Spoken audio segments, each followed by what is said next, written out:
I'm just gonna bob my head here and try not to get the glare in my glasses for a moment so that I can have a pretty cover shot. And then I can start talking some more, like I did yesterday. I swear I was like, I want to keep this to 15 minutes. So if I go over 15 minutes, I'll just maybe break it down into 15-minute chunks so it's A, not so painful, and B, I can upload it to Instagram TV. That way I know there was some kind of sound disconnect, and I'm sure somebody will alert me to what to do or what page to look at, what technical specs. Anyway, I put my lipstick on, so I'm good to go. Yesterday I was drinking, well actually this morning I was drinking out of Hannah and Lynn's coffee mug because it's El Perfectiono for me. And now it's tea time with Edmonton, Alberta artist, Caleb Romano. And I tell you, that guy lives up to every fancy pants syllable in his name. So you gotta check it out. And if you ever get to go out dancing with him or watch him perform, I'll just leave it at that. You best get on that. You best get on that. One can only hope that NCCO will get together again so we could all see him do his live thing. But in the meantime, he's been having some amazing pop-up shops. And I can't flip this over, of course, because there's like a glug of Earl Grey tea in there. But I got a particular thing for his beehive pieces. So I'm very fortunate to have that and to support Canadian artists because Justin Trudeau, need we say more? The wieners are rustling, the kiln is ticking away in the background, and so I'll just talk a little bit, I'll pick up a little bit from last week. I wanted to just do a little bit of a step backwards moment here because I actually had a delightful gal. I think she's I want to say she's a young gal, but she wanted to send me these interview questions because she's doing like, I can't remember how she put it, like AAA, something, high class A level, something courses. I was like, where the fuck are you going to college? And of course she's going to college in the UK. So I hustled my butt and answered her questions. But one of them was about inspiration. And when I lived in New York for a number of years, on and off and on and off and on and off, I used to cruise the aisles of the Strand bookstore, which of course you will go and do, and I'm sure they have some presence online, but I don't know what it looks like now, but it was just like this perpetual, endless, multi-floor extravaganza of not only art books, of any books, right? So on the main floor, they had all these art catalogs, and so I like to collect the Christie's and Sotheby's catalogs. This sucker I bought for $3, like, let's say late 1990s, and I lost it. And I was so fucked up over it, I actually went on eBay and I bought it for $70 again. So I actually have 2 copies. Should I treat it like gold? I should treat it like gold. Do I treat it like gold? No, I don't treat anything in my life like gold except for my wiener dogs. But it basically is a catalog of all their auctions, right? Paintings, So I don't know how many I have now, but what I do is I stampede through the pages looking for inspiration. I must say, look at that garniture set. I must say that I like to amalgamate forms a lot of the time. And so sometimes there'll be a bit of a base that I really like. I got a burp again. I don't know what that is. And then sometimes I like the main form. So I kind of piecemeal things together. This particular one is all about, export Chinese porcelain. And, I got to show you this. I will post this piece again.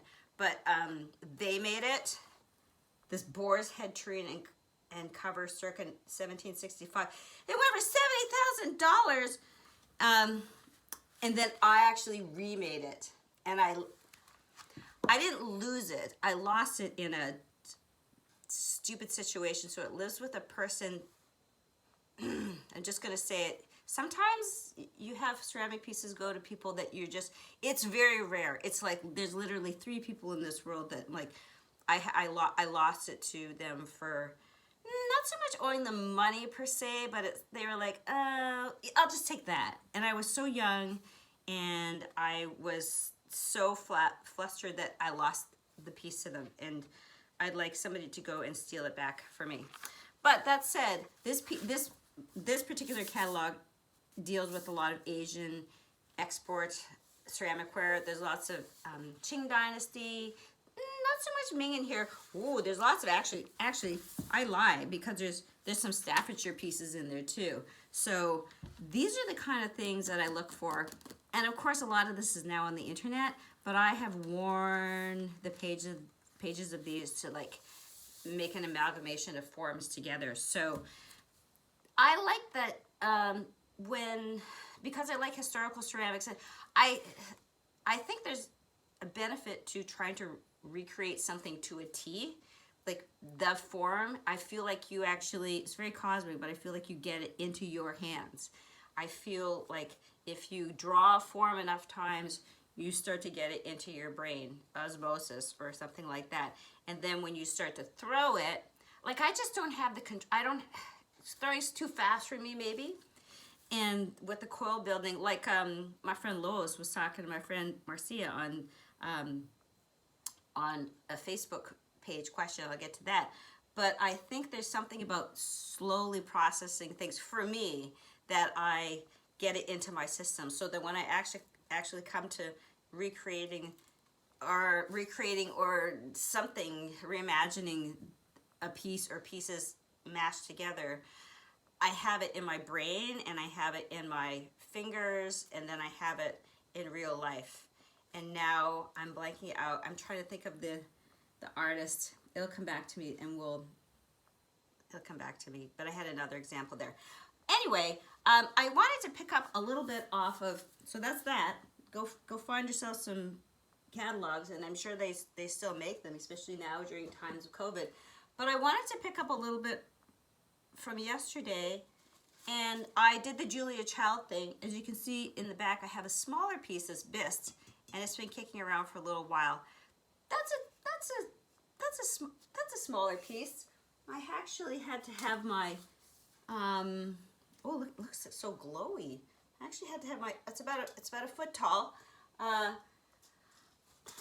like working on pieces small to large. Again, large for me is capped off at 17 inches because my delightful Conart kiln is 17 inches tall, and I don't really think there's, I actually have soft brick that I can take off the lid with people's help, and then you know, create a ring if I want to have a few extra inches, because size matters, right?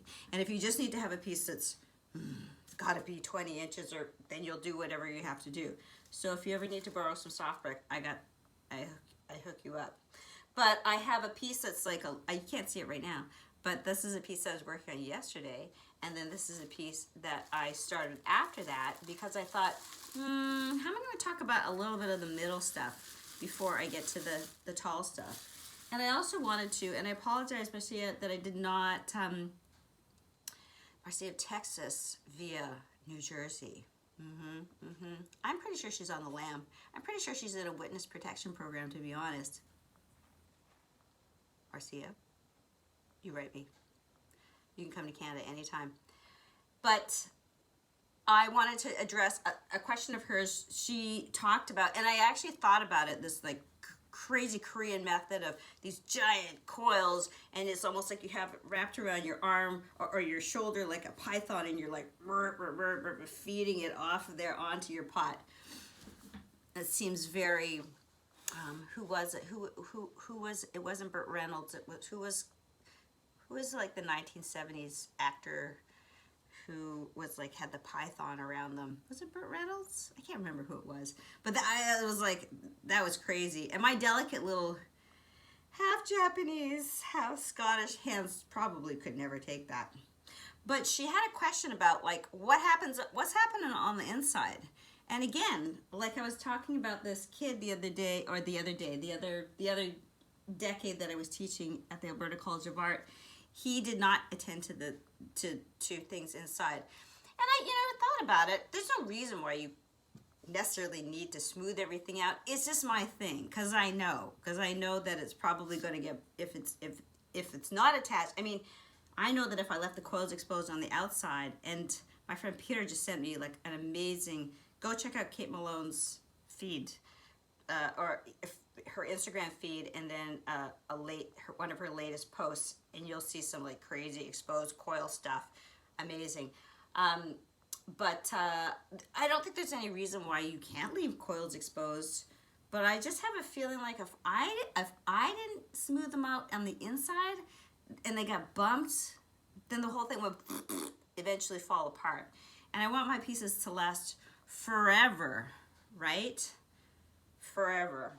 So I'm gonna stand up here for a second. You don't have to see my big fat head anymore. But again, I have Bucky the bucket here.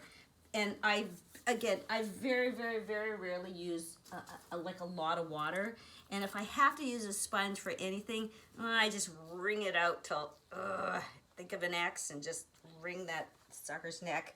And inside, what I do is I take that really, really, really wrung out sponge and I use it to, you can probably barely see it here. Maybe I can get in. It doesn't really matter. But like I use it to gently kind of press out and form, if I need to belly out what's going on there. I know people like to spank their pots with paddles and things like that. I never got the hang of it. I'd like to be spanked myself, but I don't know necessarily that I have the wherewithal. I'm not a huge tool person. I'm a tool, but I don't know if I'm a huge tool person. And so I use the sponge very sparingly. I don't want to introduce a lot of water in there. And these are the kind of angles that I was talking about here yesterday. So I build, and then a little bit, and then I walk away for an hour or so, or work on another piece for an hour or so, and then add a little bit more coils. And then when everything's firmed up, it's nice cheddar cheese, hard consistency kind of thing. Then I can like bust it out and build. And then a little bit here, but I don't know where I'm gonna go from here. I've always liked these sort of gourd shaped things. And do I actually think about the imagery that's going on there? Again, I am not ready to talk about like what the show work that I'm going to be doing yet is, because I still need to have a couple conversations. But there's some musical aspects to it. Marcia's other question was like, what happens when just wrestling a plastic here to get a little clay? What happens when you put a coil on? Like, what happens on the inside? Well, yes, I go up on outside and then I go down on the inside, again, to sort of get like a 50% up and 50% down, so that I get a generally even kind of feel to things. Again, I still like the kind of look and feel of the piece, that it was maybe made by a Muppet and not a really refined person. I'm sure if the people who made these pieces were alive today, would be like utterly horrified. But